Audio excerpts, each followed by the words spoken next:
Bon, j'ai écouté sur France Culture une émission à 11 heures, je crois, ou un peu plus. Non, peut-être non, c'était avec Guillaume Lerner, c'était avec Moïsi, etc.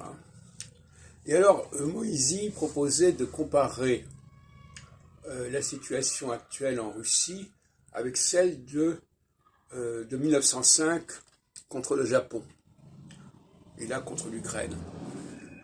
Des résistances tout à fait imprévues, si on peut dire. Et j'ouvre mes éphémérides pour 1905 et je trouve pile le passage de Saturne en Poisson. Alors c'est quand même assez étonnant, c'est très précis, et cela signifie en tout cas que mon système fonctionne bien, même si...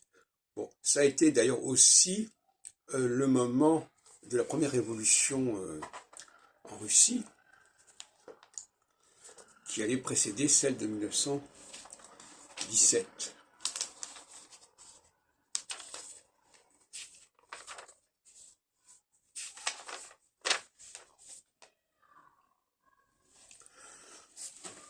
Donc, la phase équinoxiale, on la retrouve également actuellement avec la Chine, qui a décidé de mettre fin à son bouclage, à son confinage Covid, et même avec l'Iran, qui a supprimé sa politique des mœurs, son agence de politique des mœurs, etc.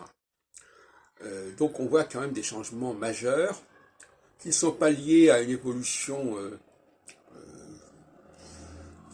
circonstancielle, elle est liée à une évolution astrologique.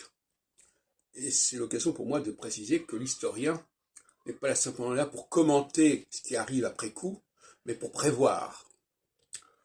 Et pour prévoir avant que les choses aient déjà pris une certaine tournure, parce qu'après, quand on prévoit et que les choses sont déjà engagées, ça n'a pas beaucoup de mérite.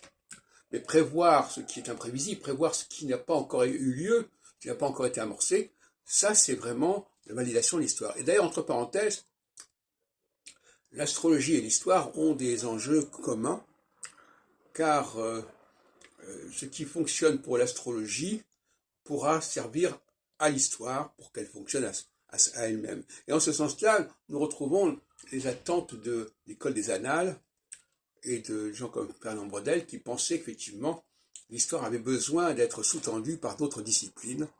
Eh bien, l'astrologie arrive désormais au premier rang de disciplines dont l'histoire, la science historique, a besoin.